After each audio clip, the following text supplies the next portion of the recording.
Primero vamos a ver esta pregunta: ¿es bíblico orar por lugares? Este es un interrogante que muchos nos hemos hecho porque pues es una práctica religiosa muy común, que de pronto alguien llegue a un apartamento y ore por ese apartamento diciéndole al Señor que santifique ese apartamento, que prospere ese apartamento, que guarde ese apartamento, ¿sí? Y hemos visto esa práctica, incluso yo que vengo de una tendencia evangélica, es algo muy común, orar por los lugares. Sin embargo, ¿qué nos dice la palabra que en cuanto a esto? La palabra de Dios nos llama a orar directamente por uno, por los hombres, por sabiduría para gobernar y por la salvación. Es decir, de entrada les digo que no es bíblico orar por los lugares, pero sí por aquellos hombres que gobiernan los lugares. Por ejemplo, nuestros jefes gobiernan la empresa. Por ejemplo, un padre de familia porque gobierna una casa. Por los presidentes también, por los gobernadores, por los alcaldes, por todos aquellos que tienen eminencia, es decir, autoridad en un lugar, pero no por el lugar en sí, hermanos. Y eso lo vamos a ir viendo con algunos textos bíblicos y concluyendo de manera específica. Dice 1 Timoteo 2:1: exhorto ante todo que se hagan rogativas, perdón, a que se hagan rogativas, oraciones, peticiones y acciones de gracias por todos los hombres, por los reyes y por todos los que están en eminencia, para que vivamos quieta y reposadamente en toda piedad y honestidad, porque esto es bueno y agradable delante de Dios nuestro Salvador, el cual quiere que todos los hombres sean salvos y vengan al conocimiento de la verdad. Entonces acá vemos que hay que hacer rogativas, vemos varias formas de buscar a Dios en oración, ¿verdad? De hablarle a Dios. Orar significa hablar, ¿sí? Pero de una manera espiritual. Entonces, que se hagan unos rogativas. ¿Qué son rogativas? Son oraciones insistentemente, ¿cierto? Oraciones, que es el concepto general de esta comunicación con Dios. Las peticiones, que es lo que pedimos, y las acciones de gracias, que es lo que agradecemos, que va conforme a nuestras acciones, a nuestras obras, como cuando uno dice: Señor, gracias por estos alimentos, entonces uno ¿qué hace? Se los come, esa es la acción de gracias. Pero si uno dice gracias por este alimento y bota la mitad a la basura porque ya quedó lleno, eso no es una acción de gracias. Entonces, voy a dar algunos elementos de conocimiento para que vayamos también aprendiendo de estos mismos temas, pero algunas cosas en particular. Dice, por todos los hombres. Dios nos manda a orar por hombres, no por cosas, no por lugares. Por los reyes y por todos los que están en eminencia, es decir, por los máximos gobernadores, reyes, presidentes, y por los que están en eminencia, que son aquellos que aunque no ejerzan un poderío total, tienen cierta autoridad, como los magistrados, los jueces, las fuerzas militares, nuestros jefes, ¿cierto? Son personas que tienen eminencia, tienen autoridad, pero eso tiene un fin en la oración, para que vivamos quieta y reposadamente en toda piedad y honestidad. Es para que tengamos paz. Nos interesa que gobiernen bien, ¿cierto?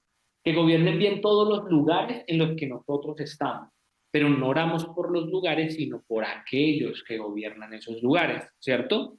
Porque esto es bueno, dice el versículo 3, y agradable delante de Dios nuestro Salvador, el cual quiere que todos los hombres sean salvos y vengan al conocimiento de la verdad. Entonces, por dos cosas en particular. Uno, por la salvación, ¿verdad? De esos hombres. Y dos, por el conocimiento de la verdad, por la sabiduría que deben tener para gobernar y para obedecer a Dios. Entonces, esto es un ejemplo de lo que Dios quiere, por lo que Dios quiere que nosotros oremos.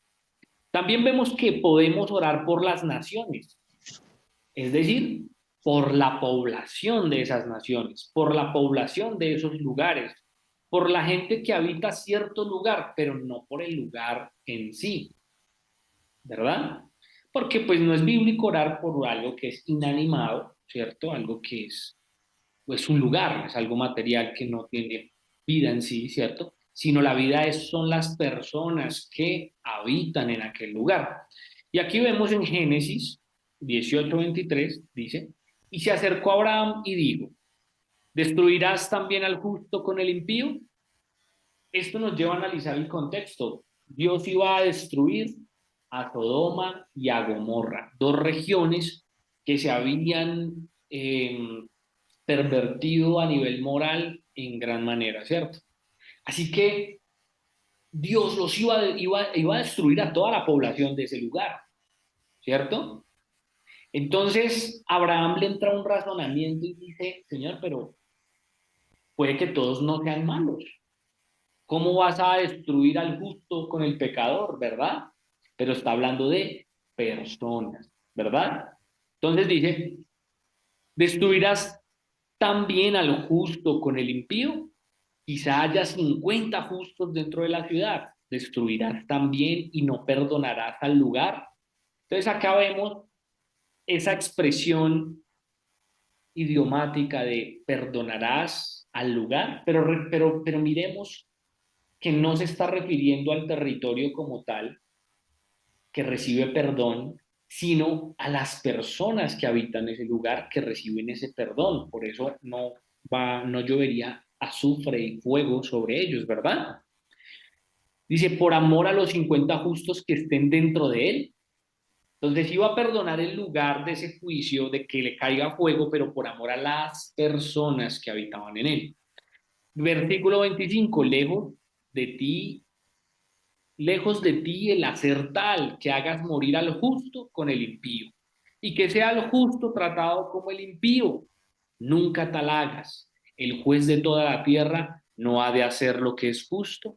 Entonces respondió Dios, si hallare en Sodoma 50 justos dentro de la ciudad, perdonaré a todo este lugar por amor de ellos. Y ahí empieza una negociación de Abraham, ¿cierto? Con Dios y le dice, bueno, si no hay 50 justos, ten en cuenta a ¿cuántos justos? Y va disminuyendo su número, y va disminuyendo su número, y resulta que no había ningún justo. Por eso era necesario que él saliera de ese lugar para que cayera el juicio de Dios sobre ese lugar, pero él intercedió, habló con Dios, oró por las personas que estaban en ese lugar, porque a los lugares les acontecen cosas malas cuando sus habitantes son objeto del juicio de Dios, ¿verdad? Pero no el lugar en sí, entonces uno debe orar por las personas. Entonces en nuestro contexto podemos orarle a Dios, Señor, ten misericordia de Colombia, pero no por el territorio, sino por las personas que habitan en él, que si hay algunos justos, Dios tendrá misericordia, ¿verdad? Puede que tenga misericordia, pero por las personas. ¿Listo? Tercer lugar, podemos orar por las condiciones de un lugar, pero no como el lugar en sí, o por el lugar en sí. Dice Génesis 18:41. Entonces Elías dijo a Acab, sube, come y bebe, porque una lluvia grande se oye. Contextualicemos. Elías acababa de demostrar que Dios era un Dios vivo. Estaba con otro pueblo de paganos, y los paganos hacían muchas cosas para invocar a su Dios, ¿cierto? Para que su Dios se manifestara y no se manifestó. Pero cuando Elías habló y oró a Dios, cayó fuego del cielo y consumió una ofrenda que él estaba ofreciéndole a Dios. Entonces probó que Dios existía y que sus otros dioses no eran reales. Después de este suceso empieza a acontecer esto. Entonces Elías dijo a Acab, sube, come y bebe, porque una lluvia grande se oye. Acab subió a comer y a beber, y Elías subió a la cumbre de Carmelo, y postrándose en tierra puso su rostro entre las rodillas. Esta expresión denota la oración de un hombre entregado, ¿cierto? Postrarse en tierra, poner su rostro entre las rodillas y rogar a Dios. Y dijo a su criado, sube ahora y mira hacia el mar. Y él subió y miró y dijo, no hay nada. Y él le volvió a decir, vuelve 7 veces. A la séptima vez dijo, Yo veo una pequeña nube como una palma de la mano de un hombre que sube del mar. Y él dijo, ve y di acá, unce tu carro y desciende para que la lluvia no te ataje. ¿Qué estaba pasando ahí? Israel pasaba por un largo periodo de sequía, ¿cierto? Y a pesar de las dificultades y de la oposición, Elías persiste en la oración y finalmente Dios envía lluvia como respuesta a su petición después de insistir varias veces, ¿verdad? Entonces, versículo 45, y aconteció estando en esto que los cielos se oscurecieron con nubes y viento y hubo una gran lluvia. Y subiendo acá vino a Jezreel. Entonces vemos que Elías ora por las condiciones de esa región, en este caso climáticas.